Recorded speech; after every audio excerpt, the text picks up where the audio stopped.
nécessité de recherche, elle est faite bien sûr par l'INRAE, AgroParisTech, en tout cas d'autres structures, mais aussi par ce qu'on appelle des unités mixtes technologiques. Donc moi alors j'anime en fait un réseau de recherche. Je suis donc chez Astredor, comme vous l'avez présenté au début. Je m'appelle Hugo de Vergès, je suis urbaniste de formation et spécialisé sur les solutions fondées sur la nature. Et donc j'anime ce qu'on appelle une unité mixte technologique qui porte sur la durabilité des fermes urbaines professionnelles.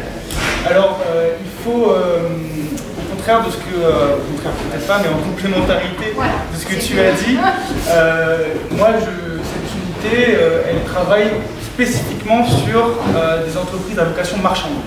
C'est-à-dire avec vraiment une volonté de chiffre d'affaires. Donc en fait des professionnels, des vrais agriculteurs qui font de l'agriculture urbaine leur métier. Et donc cette unité de mixte technologique, comme on l'appelle, a pour objectif donc, de participer à la renaturation des villes, mais aussi à la reconnexion des citadins à leur environnement, à leur alimentation, en tout cas en fait désaliéner, on va dire, les citoyens de son environnement proche, en tout cas son environnement naturel. Alors, FUP, on parle de fermes urbaines professionnelles, hein, c'est encore un acronyme, mais cette unité a pour but vraiment de pérenniser en fait l'agriculture urbaine marchande, donc professionnelle, et bien sûr aussi de clarifier certains leviers, qu'elles soient sociales, environnementales et économiques. Et bien sûr à apporter en fait des connaissances au travers des services écosystémiques, en tout cas des services rendus par cette agriculture. Et pour ce faire, on monte des projets de recherche, alors court, moyen, à long terme, ça dépend différents des idées, des thématiques. Pour exemple, en ce moment, on a travaillé sur l'eau notamment, sur l'analyse du cycle de l'eau dans différents systèmes de culture en ville, que ce soit en système hydroponique, en système en toiture, en pleine terre, ou même en milieu contraint comme des champignonnières ou des fermes qui font des endives en milieu fermé. Donc en fait, cette unité, pour monter ces projets de recherche, travaille sur 4 axes. Le premier qui porte sur le paysage, le deuxième sur l'économie circulaire, sur l'économie et la technologie. Alors, avant de partir un peu sur les différents axes, j'aimerais peut-être vous parler un petit peu des partenaires qui sont, parce que bien sûr, pour pouvoir monter des projets de recherche, il faut beaucoup de partenaires. Donc on a un comité de pilotage qui fait partie de cette unité, qui est donc Astredor, INRAE, AgroParisTech, mais aussi l'École nationale supérieure du paysage, Versailles-Marseille, avec des chercheurs, notamment du bureau de recherche de l'AREP. Et on a l'ITAVI, qui est un institut technique des petits élevages, donc cunicole, avicole et piscicole, et donc avec qui on travaille sur l'intégration et la synergie entre la production végétale et animale en ville. Mais on a aussi d'autres partenaires qui sont sur un degré un peu plus... le comité technique, hein, donc on a des partenaires comme le CEREMA, les chambres d'agriculture, le muséum, l'école du Breuil, en tout cas d'autres laboratoires du maïs agricole aussi, et on a des partenaires un peu plus institutionnels comme la mairie de Paris, la région, l'Office français de la biodiversité. Donc je vais aussi peut-être vous parler avant de rentrer dans le détail des différents axes pourquoi cette unité, à qui elle s'adresse. Elle s'adresse bien sûr aux agriculteurs urbains qui sont déjà implantés en ville, mais aussi des porteurs de projets, donc des agriculteurs ou des gens en reconversion agricole qui veulent s'implanter, qui veulent implanter leur projet dans un contexte urbain. Et ils sont aussi à destination des acteurs de la ville, donc que ce soit des collectivités, des urbanistes, des architectes, les citoyens et bien sûr les bailleurs qui sont des acteurs très importants, qui sont souvent, alors je peux citer Paris Habitat, mais qui sont souvent en fait ceux qui abritent en fait ces projets. Mais donc aussi, je voulais un peu vous parler de pourquoi cette UMT elle a été créée. Elle a été créée, en tout cas sous l'initiative du ministère de l'Agriculture et de la Souveraineté Alimentaire. Elle a quelques, on va dire, des avantages. Un avantage institutionnel, bien sûr, lors de dépôt de projet, par différentes structures, que ce soit des collectivités, des entreprises privées, des instituts techniques de recherche. Il y a vraiment une plus-value en fait parce qu'il y a vraiment cette labellisation étatique. On a aussi un avantage professionnel parce que cette unité elle a un lien fort avec les professionnels, donc le terrain, ce qui est extrêmement important. Cette unité elle montre bien sûr des projets de recherche qui peuvent paraître très longs sur le long terme, mais la plus-value c'est aussi de pouvoir travailler avec les agriculteurs et pour les agriculteurs. Donc vraiment il y a cette relation avec les professionnels et la connaissance de terrain qui est très important. Et bien sûr, il y a l'avantage partenarial, comme vous l'avez vu avec les différents partenaires, avec des partenaires très divers qui sont sur différents domaines, sur la recherche, mais pas que. Donc je voulais peut-être aussi vous parler un peu de cet axe numéro 1 sur le paysage, qui a une grande place dans cette unité de recherche. Et en fait, il y a une vraie volonté, il y a un constat, bien sûr, que vous connaissez tous, sur la volonté de végétaliser la ville, de créer des corridors écologiques, en tout cas d'amener plus de nature dans la ville par différents moyens, sachant que l'agriculture urbaine est en compétition d'usage avec d'autres espaces, que ce soit les espaces verts, que ce soit aussi l'agriculture domestique dont tu as parlé. Donc il y a cette compétition d'usage et donc il faut aussi, d'une certaine façon, justifier l'implantation de l'agriculture urbaine. Et ce que tu disais, Julia, c'est surtout que cette agriculture urbaine apporte différents services que par exemple un espace vert ne pourrait pas. L'espace vert apporte des bénéfices psychologiques, de réduction de stress, de bien-être, mais voilà, l'agriculture urbaine peut amener de l'emploi, alors très minime bien sûr, peut apporter une plus-value alimentaire, et aussi une reconnexion sociale avec son quartier, en tout cas une reprise de son environnement proche dans une ville, et aussi cette reconnexion à la terre et à l'agriculture qui est quand même très important et qu'on est en train de plus en plus perdre aujourd'hui. Et donc c'est cet axe numéro 1 qui est vraiment une volonté de comprendre en fait ces services culturels, services culturels, mais aussi paysagers, apportés par cette ferme urbaine professionnelle. Et donc on travaille en collaboration forte avec l'École nationale supérieure du paysage, les différents chercheurs, et qu'Antoine Jacobson, mais aussi avec d'autres chercheurs dans ce domaine. Et on travaille sur 3 échelles. Donc l'échelle de la ferme, donc vraiment la compréhension en fait de la perception des citoyens, en tout cas des agriculteurs, qu'ils ont en fait leur perception qu'ils ont de l'agriculture urbaine, mais aussi en fait l'insertion de la ferme dans un quartier. Et donc il y a aussi cette échelle du quartier, comprendre aussi comment une ferme urbaine s'insère dans un quartier, que ce soit un quartier très urbain, mais aussi périurbain aussi. Il faut savoir qu'il y a un gradient urbanistique qui est quand même aussi important dans cette volonté, en tout cas dans cette vision paysagère. Et il y a l'échelle du territoire aussi, donc voilà, voir comment aussi, par exemple, l'agriculture urbaine s'intègre dans les continuités écologiques, dans les trames vertes, dans les trames bleues, et dans les trames noires aussi, et les trames blanches bien sûr. Donc voilà, il y a aussi toute cette vision un peu systémique, on va dire, territoriale de cette agriculture urbaine qui a un potentiel, mais aussi qui a une grande place dans cette unité. Je voulais vous parler de 2 projets, alors tu en as parlé, et si tu veux bien peut-être en parler un peu plus sur les différents résultats qu'on pourrait avoir, mais il y a ce projet Semoir donc, qui était sur l'évaluation des services écologiques culturels et paysagers, donc associé aux micro-fermes, qui a eu cette vision paysagère de l'agriculture urbaine sur les micro-fermes. Peut-être on pourra en parler un peu plus. Mais moi, en plus, je voulais un peu rebondir sur ce que tu as dit sur ce que j'appelle des technosols, c'est sur les sols qu'on peut utiliser d'excavage, en tout cas de démolition de bâtiments, ce genre de choses.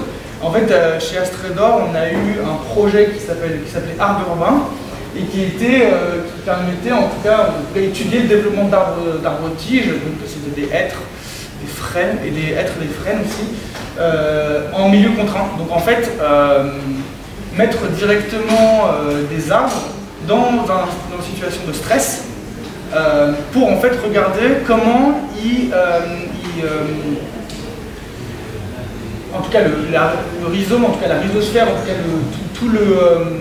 tout l'environnement pédologique se comporte dans différents substrats, dans des substrats avec beaucoup de tourbe, substrats sans tourbe, et aussi un technosol où voilà, ce qu'on peut retrouver en fait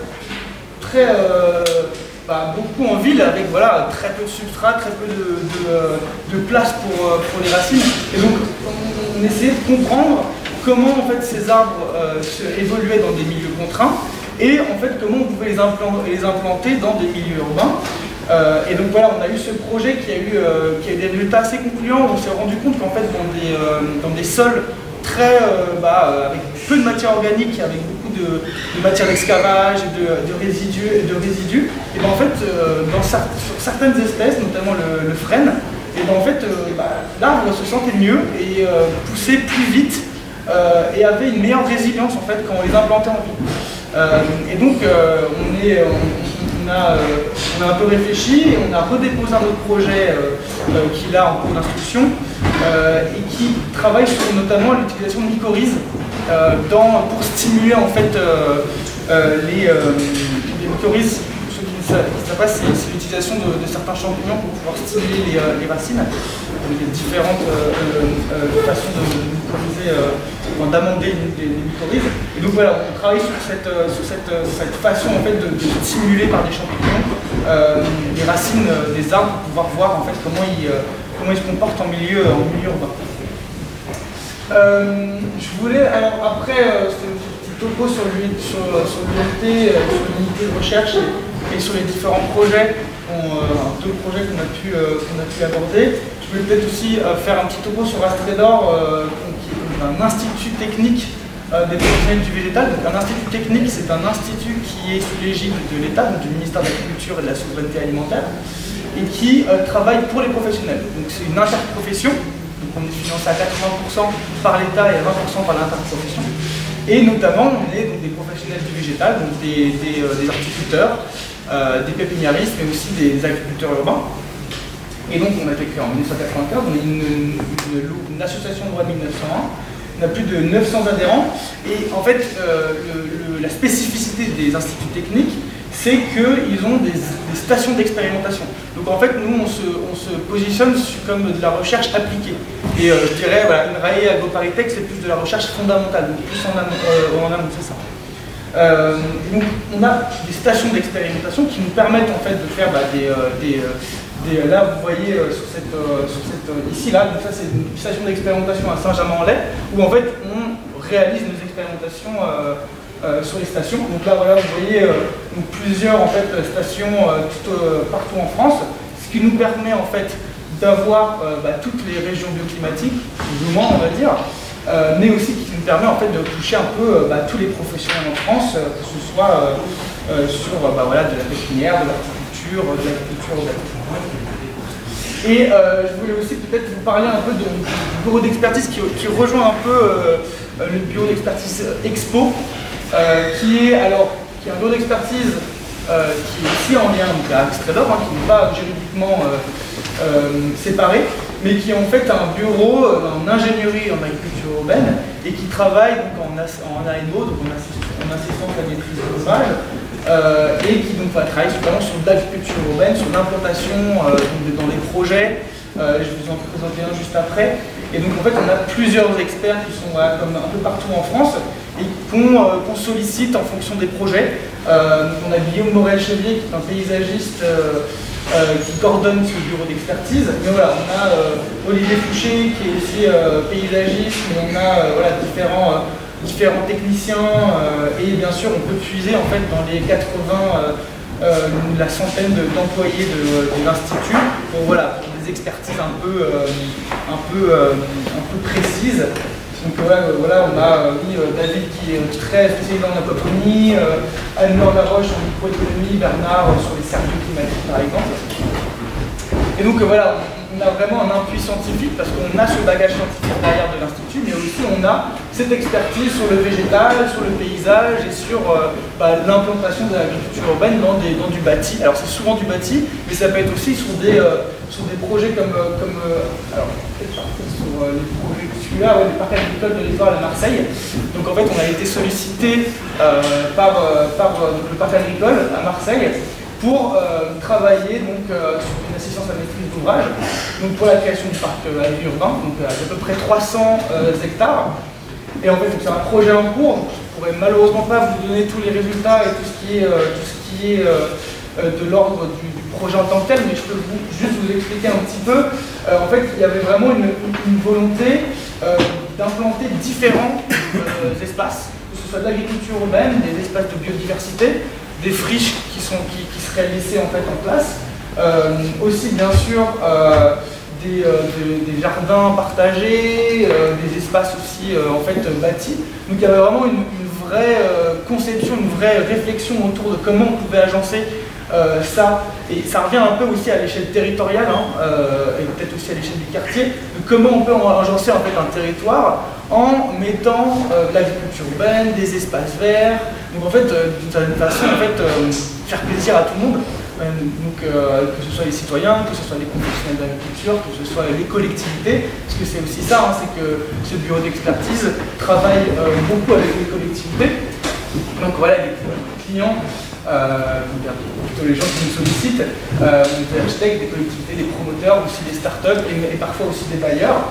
Donc notre ingénierie, nos services, c'est vraiment du diagnostic en amont, de la préconisation, des choix des exploitants et après du suivi, de la durabilité du projet et bien sûr d'expérimentation.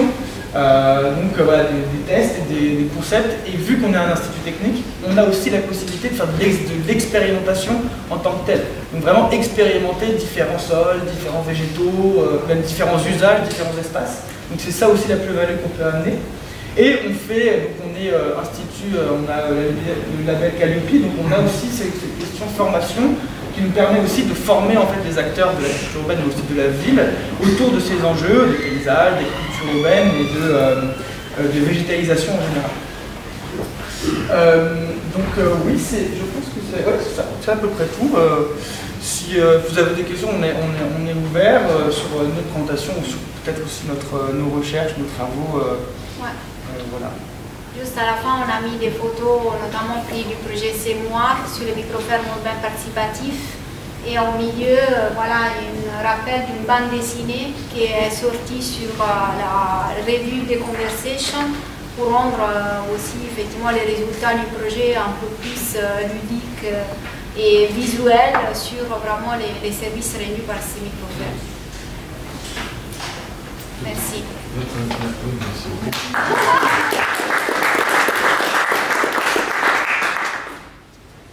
Vous intervenez en aval du paysagiste et en amont d'un agriculteur ou d'un... Comment ça marche en fait Ça dépend des projets. Alors pour le bureau d'expertise techno, mais je pense que c'est à peu près la même chose plus ou moins, c'est qu'on est sollicité soit par des appels à projets, soit on a des appels à projets ou des appels à manifestation d'intérêt, ou des collectivités viennent directement nous chercher, ils disent on a besoin, je sais pas, de végétaliser un bâtiment, et là par exemple la tour de Charenton qui va être construite, et on a été appelé pour pouvoir végétaliser, concevoir peut-être aussi par exemple sur la portance, comprendre est-ce qu'on peut mettre des arbres, est-ce qu'on peut mettre une strate arborée sur différents... Je pense que vous avez tous vu cette photo à Milan de la grande tour avec des... Voilà, c'est ça exactement. Il n'y a pas de moustique. Ah bah ça je sais pas si je suis jamais allé. Il y a un projet comme ça en Indonésie ou je sais pas où qui est quasiment abandonné parce qu'ils ont été attaqués par des moustiques. Dans la faune quoi. Ouais, faune volante. D'où la nécessité d'avoir ce diagnostic vraiment qui est important. Et c'est pour ça aussi que le bureau de techno est là, pour pouvoir amener cette expertise, cette compréhension. Parce que voilà, par exemple, je prends cet exemple de moustique, mais chez Astre d'Or, on a aussi des expertises en biocontrôle, par exemple, des ravageurs ou de certains insectes, qui nous permettent aussi de comprendre, si on met certains végétaux, on sait qu'il va y avoir certains ravageurs, donc il faut compenser avec des auxiliaires de culture, par exemple. Donc oui, on travaille en fait, ça dépend des sollicitations, mais souvent c'est en AMO ou en tout cas en amont en fait du projet. Oui, non, aussi c'est plutôt en amont, mais c'est plutôt avec les collectivités, les promoteurs, les bailleurs qui veut vraiment être orienté sur les choix des formes, parce qu'il a plusieurs possibilités, et sur les procédures de mise en place. Du coup, après, comment on fait la gestion et les aider dans la conception du projet, en se posant vraiment les bonnes questions aussi sur la gestion après. Parce que souvent, il y a des choses, des aspects qui ne sont pas forcément pris en compte, notamment aussi les coûts de fonctionnement, les gestions, etc. Pour ça, vous prenez en compte le coût de fonctionnement, le type de production. Nous, on oriente par rapport à ça en disant il faut se poser toutes les questions en amont pour éviter qu'après les projets vont s'ensouffler ou écouler, donc pour garantir un peu plus.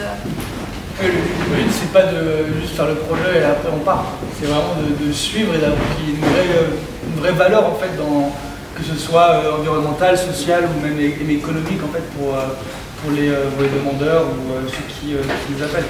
Du coup, dans un projet architectural, un appel à projet de type Réinventer Paris, comme ça, vous êtes capable d'être porteur de projet et d'amener un exploitant qui après gérera le lieu, ou c'est pas du tout votre... Enfin, vous êtes en tant que conseil simplement? Alors ça, nous en tout cas on est plutôt en conseil, après on peut aider effectivement à définir des procédures pour sélectionner un porteur de projet, mais on n'est pas nous soit porteur de projet et on n'a pas...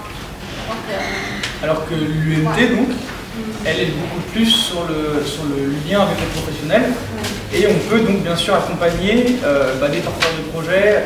Alors là on a des porteurs de projets par exemple sur le centre commercial de Noisy-le-Grand, une personne qui a envie de faire une grande ferme maraîchère sur le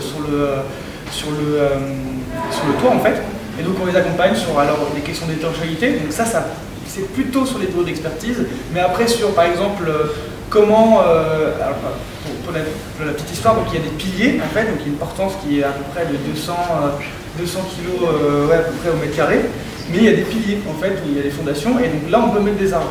Et donc nous on est en train de réfléchir, est-ce que en implantant des arbres, déjà quelles espèces on pourrait mettre, et quel suivi on pourrait faire au niveau paysager en termes de biodiversité, pour qu'en fait cet espace soit intégré dans un corridor écologique, parce qu'il est dans un corridor.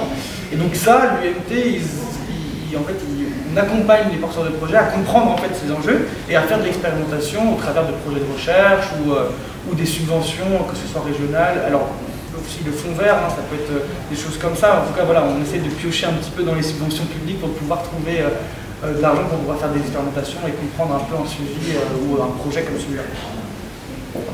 Je me demandais, là, avec l'évolution du PLU parisien, où il y a des possibilités supplémentaires à partir du moment où végétaliser les toitures, vous avez vu, vous avez beaucoup d'exemples en tête, comme ça, de l'agriculture sur les toits de Paris. Ouais. À Paris, il a fait la révision aussi du plan local d'urbanisme pour intégrer effectivement ces questionnements, parce qu'avec les 100 hectares, il y a vraiment eu un enjeu. Et maintenant, Pariculteur est arrivé à l'édition 5, du coup... Pariculteur, peut-être expliquer ce que c'est? Oui, vous ne connaissez pas. Donc Pariculteur, c'est un appel à projet lancé par la mairie de Paris pour mettre à disposition des fonciers, donc recevoir en fait des idées, des projets d'agriculture urbaine qui pouvaient être développés sur ces fonciers qui étaient mis à disposition. Donc la ville a fait effectivement ces phases de diagnostic. Nous, en tant qu'Expo, on a participé à la première édition, donc pour mettre en place aussi le protocole de comment faire les diagnostics des espaces, etc. Et après, la ville, elle a vraiment une compétence internalisée vraiment important. Il a aussi un laboratoire pour faire l'analyse des sols. Donc la ville de Paris, je pense que par rapport à d'autres municipalités, il a vraiment des savoir-faire importants en agriculture urbaine.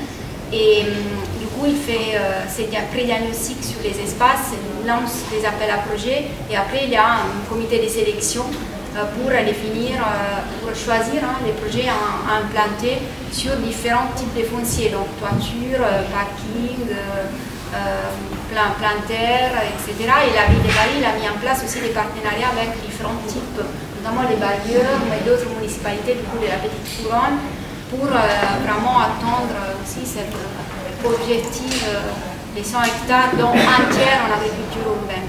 À côté, il y a l'exemple de l'Opéra Bastille. Oui, il y a l'Opéra Bastille, notamment avec Topager, qui est l'un d'une première, non, c'est ça, c'est Pariculture 1, je pense, non? Oui, je pense que c'est la première édition, il y a une ferme urbaine donc, sur le toit. Mais oui, à Paris, c'était, alors c'était, je me dis si je me trompe, mais c'était l'étude de l'ANRU, donc de l'agence de la Pure, qui disait donc c'était 80 hectares de toiture végétalisable. Alors c'était 2016, hein, je pense, c'est un petit temps. Et il y a vraiment du potentiel. Et moi je pense, enfin, la plupart des projets, une grande partie des projets d'agriculture urbaine se font sur toiture aujourd'hui à Paris. Hein. On voit vraiment, par exemple, j'ai des exemples de floriculteurs, donc des gens qui font de la fleur coupée ou de la fleur comestible. Donc il y a même du safran aussi, il y a une safranière sur les toits. Alors c'est souvent sur les écoles, sur les monuments, comme les hôpitaux, beaucoup, ouais, tout à fait.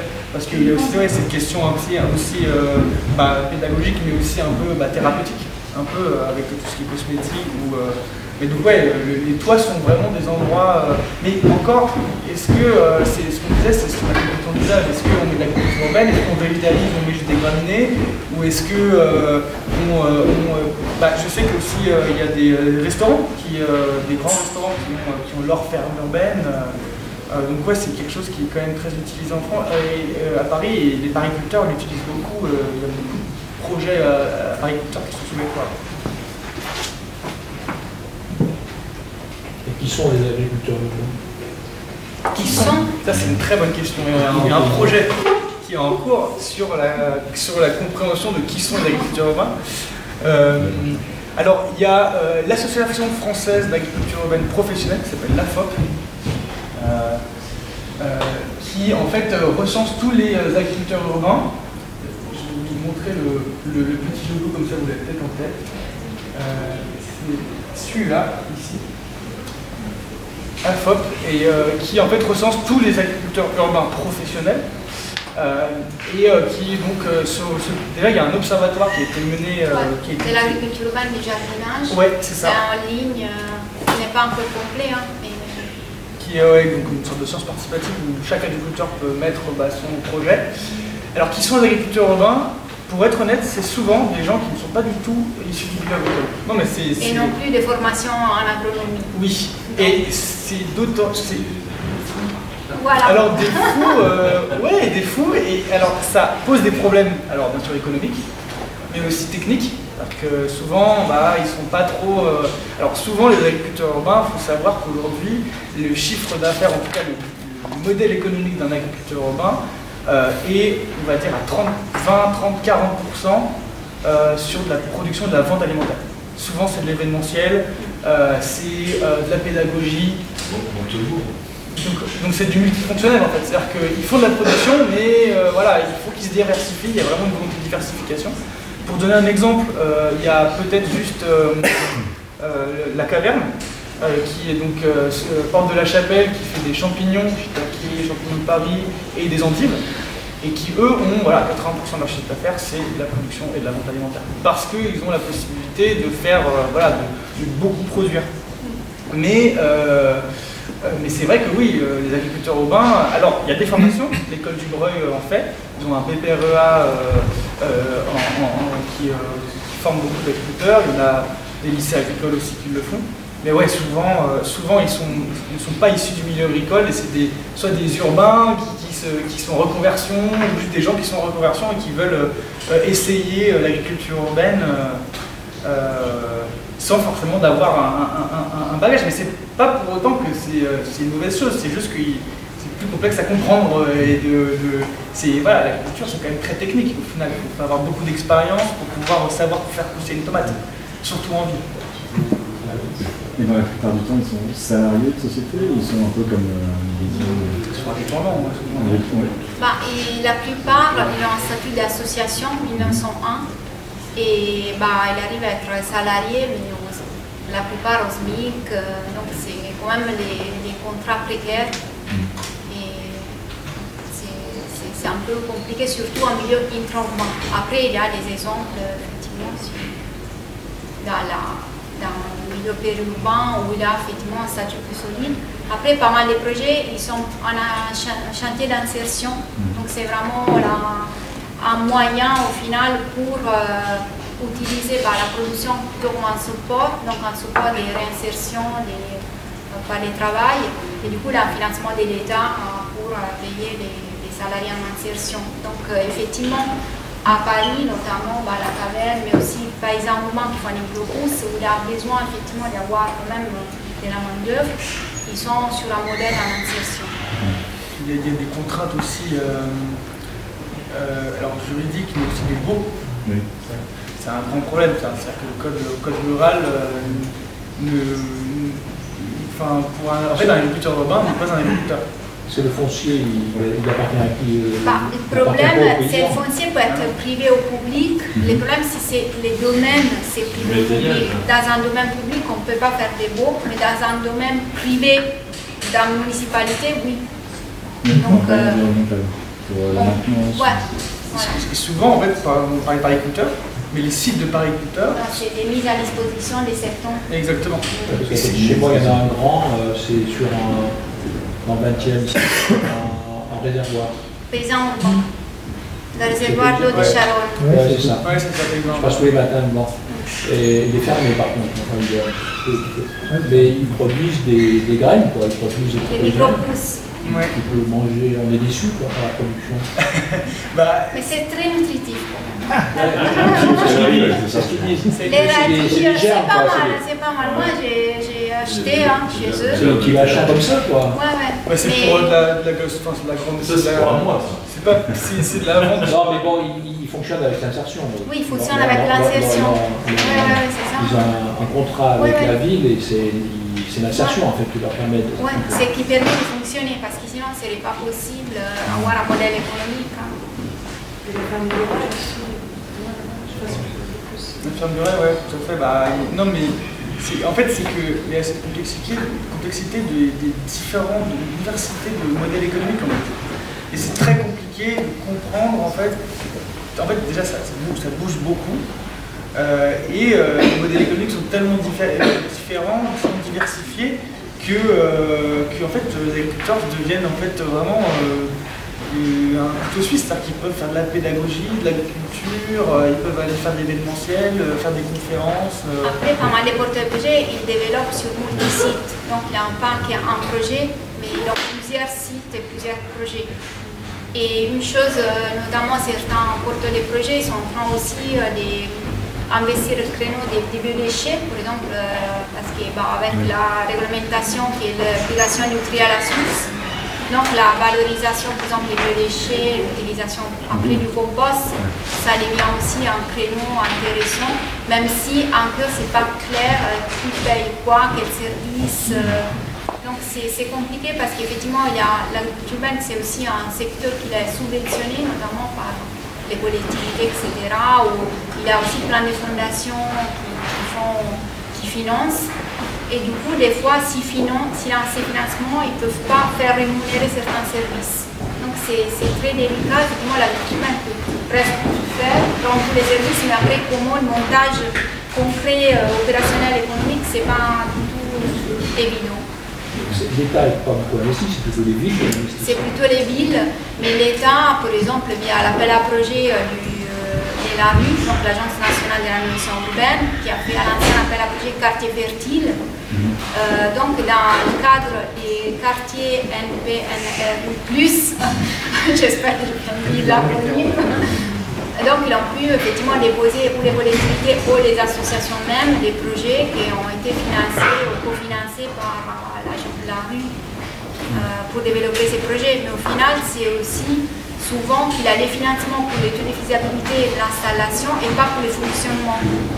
Et du coup, sur les longs termes, les risques, c'est après... Et donc, ils sont obligés de se diversifier.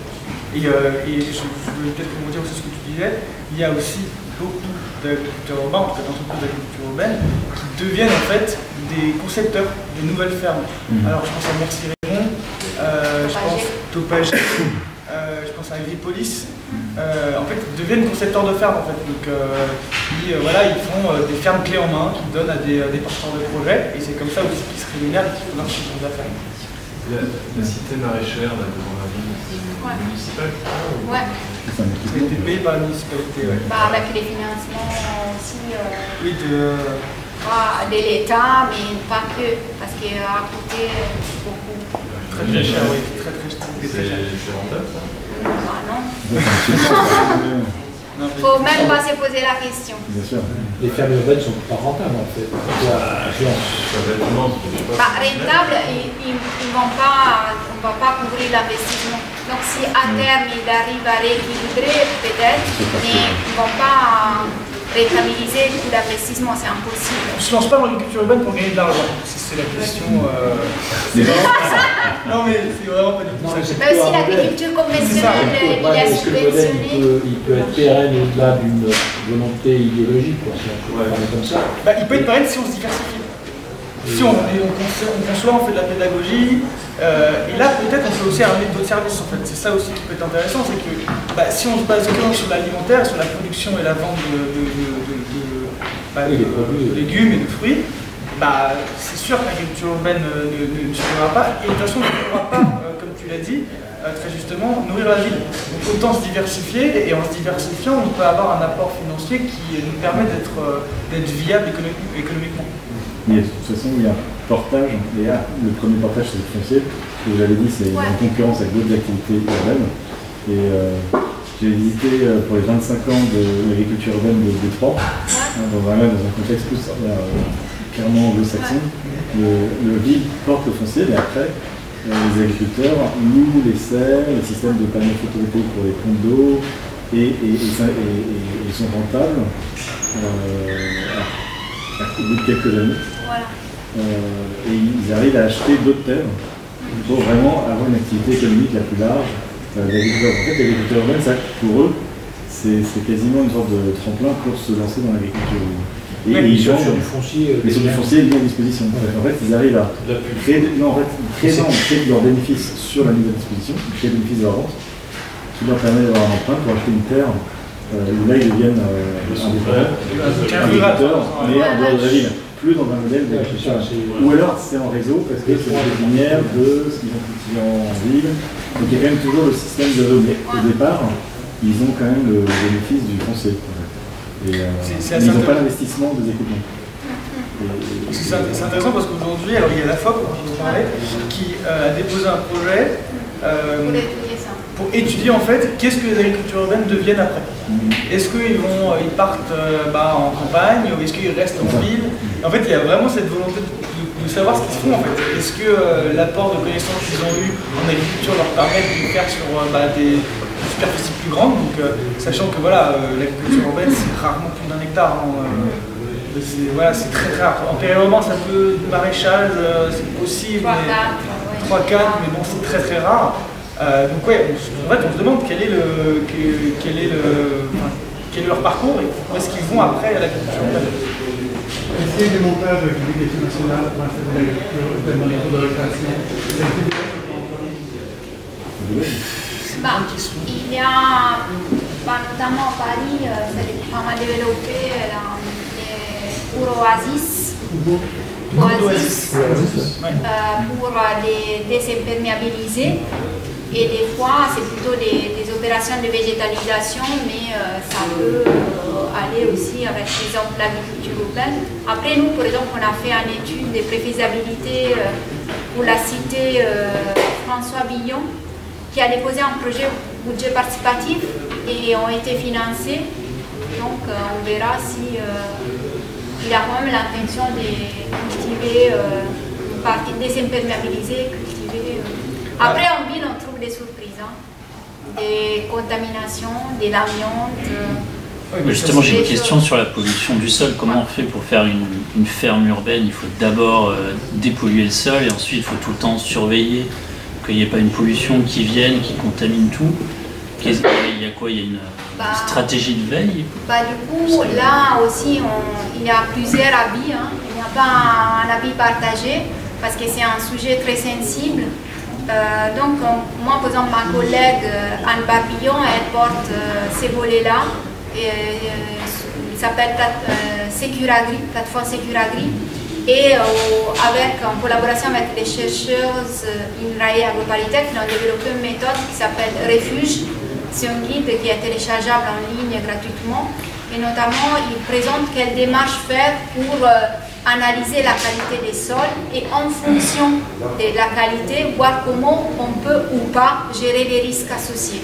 Parce qu'en fait, même si ça dépend beaucoup de quels contaminants il y a dans les sols, les taux de ces contaminants et aussi la transférabilité de ces contaminants aux fruits, aux légumes, aux feuilles, etc. Donc, pas tous les espèces, hein, les variétés, ils ont la même capacité d'absorption, heureusement. Donc il y a des choses qu'on peut cultiver même si on a des taux, des contaminants non négligeables.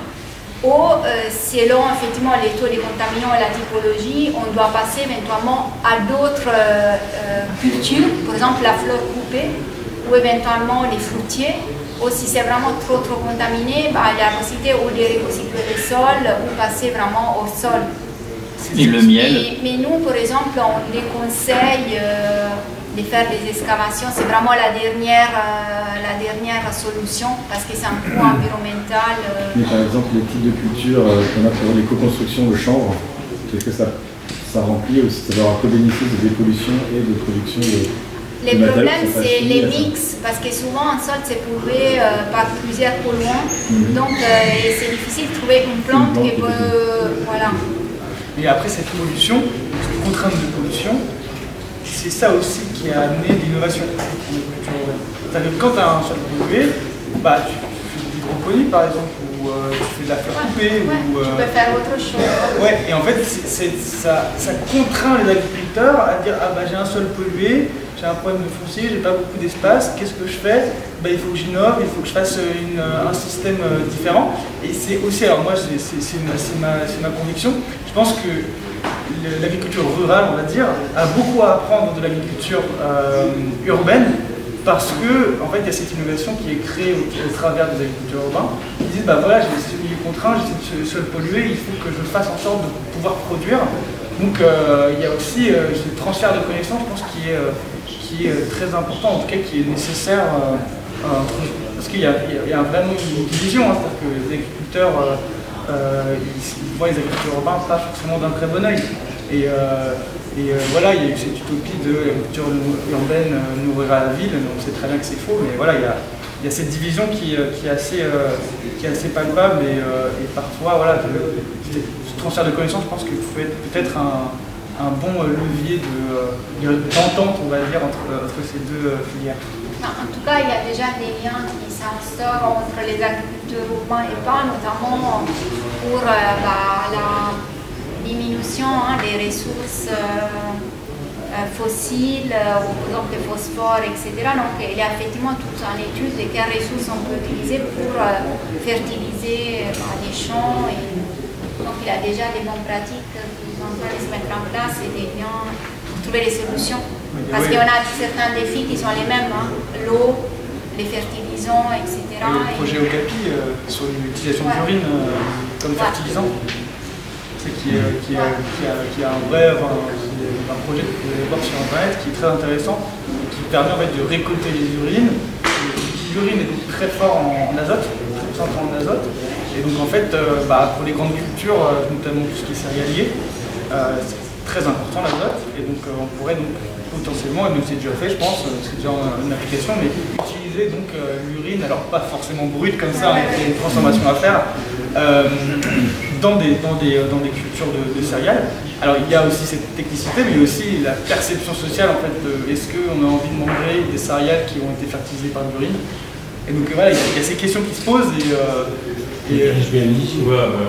non mais bien sûr, mais pour certains c'est évident, mais pour certains ça ne l'est pas. Donc, on va dire, il faut un nom. Oui, latin, des fluents on va dire. Donc ils ont créé en fait des toilettes qui permettent de séparer l'urine des autres effluents, donc qui permettent de récupérer cette urine. En tout cas, il y a des expérimentations, notamment il y a un AMAP à Châtillon, qui ont fait en partenariat avec un agriculteur qui était un agriculteur urbain et maintenant il a repris une ferme familiale et en fait lui il amène les paniers, il récolte les urines des participants à la MAP pour fertiliser les champs et après ramènent des paniers. Voilà, donc il y a un échange. Il y a des choses aussi un peu informelles qui se font. Ça a l'air de fonctionner. Après, je ne sais pas s'il y a une réduction du prix du panier parce qu'ils donnent du fertilisant. Ça, je ne sais pas trop quel arrangement commercial ils ont trouvé, mais. Je vais revenir sur le projet de Marseille. La commande, elle est initiée sur quel intérêt? Est-ce que c'est alimentaire? Est-ce que c'est sur le respect, tous les autres aspects que vous avez évoqués, économique, social, climatique aussi? Je pense que la volonté est territoriale. C'est-à-dire qu'il y avait une volonté de redynamiser ce site, ces 300 hectares, une volonté de l'amener, de végétalisation bien sûr, mais de dynamique sociale, mais aussi environnementale, je pense. C'est pour ça qu'il y a vraiment une vision systémique du site où on va implanter différentes infrastructures, qu'elles soient naturelles ou artificialisées, en tout cas. C'est conscience d'un territoire en système, en réseau. Exactement, oui. Pour motiver cette étude. Je pense aussi avec l'objectif de zéro artificialisation nette. Je ne suis pas encore en tête pour moi, après, pas se décliner. Mais en théorie, il faut compenser, valoriser. Du coup, c'est une manière aussi. D'anticiper. Ouais, je pense ça, parce qu'effectivement, là, il y a aussi des urbanisations qu'on laisse vides, entre guillemets, on ne sait pas quels sont les usages qu'on sait faire. Et du coup, là, c'est vraiment réapproprié. Il y a des personnes qui vont travailler, donc c'est créer de l'emploi, de la réappropriation, l'activité économique. Donc les friches sont un futur pour l'agriculture. Donc ça, c'est le friche. Ouais, il y a l'observatoire des friches ici. Un observatoire des friches, on peut voir toutes les friches en France. Oui, c'est ça. Mais après, les friches, c'est un vrai sujet. C'est-à-dire qu'une friche, il y a des études en ce moment où on se dit est-ce qu'on laisse une friche ou est-ce qu'on l'artificialise? Et déjà, dans la ZAN, une friche est un lieu artificialisé. Depuis maintenant le 17 mars, là, j'ai vu, c'est sorti. Et si elle est cultivée, elle redevient dans un espace type ENAF. Donc, là, il y a encore c'est flou en ce moment. L'agriculture urbaine n'est pas l'agriculture. Alors c'est la notion d'artificialisation. C'est la notion d'artificialisation qui est floue encore, parce que la définition, elle est telle, je ne sais pas si vous avez lu les définitions, et les outils qu'ils utilisent pour savoir si c'est artificialisé, c'est Google Maps. Donc il y a un moment où on ne peut pas savoir. En fait, oui, l'agriculture apparemment est un espace artificialisé.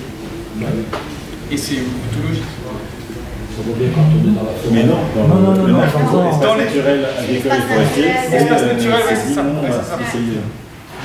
Mais la friche, mais par contre, une friche dans laquelle on va faire de l'agriculture, ce ne serait pas forcément un espace artificialisé. Même si la nature du sol est valorisée. Ça, à voir comment se décline, mais après, ça dépend aussi des formes d'agriculture, parce qu'effectivement, c'est un système technique, hydroponie, etc., et c'est hors sol. Mais ça, c'est plus. Oui, c'est ça, ça dépend du type de culture. Voilà, donc il n'est pas clair encore, cette distinction n'existe pas. Et, par exemple, on est en train de conduire une étude sur la prise en compte de l'agriculture professionnelle dans les plans locaux d'urbanisme.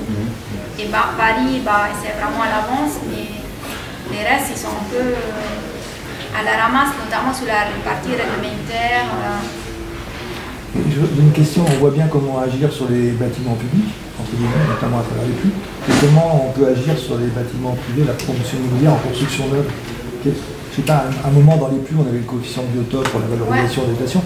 Est-ce qu'il y a des pays où on réfléchit à ces questions-là, de valoriser par des coefficients de plus de performance constructive avec plus d'agriculture urbaine, ou comment on accompagne l'agriculture urbaine dans les promotions immobilières. Parce que là, on parle beaucoup sur les quartiers, et en fait, c'est pas un bâtiment public qui est important, c'est la multitude de bâtiments privés. Alors comment, je voudrais savoir, est-ce qu'il y a des pistes, est-ce que vous avez des expériences comment ça se passe, cet accompagnement-là? Comment on peut le valoriser, l'inciter? Là, nous, on a fait une étude en collaboration avec l'Union sociale de l'habitat et la FOP pour voir quelle était un peu l'évolution du développement de l'agriculture urbaine dans les bâtiments HLM. Et on voit bien que, par exemple, les bailleurs commencent à avoir cette sensibilité pour deux raisons.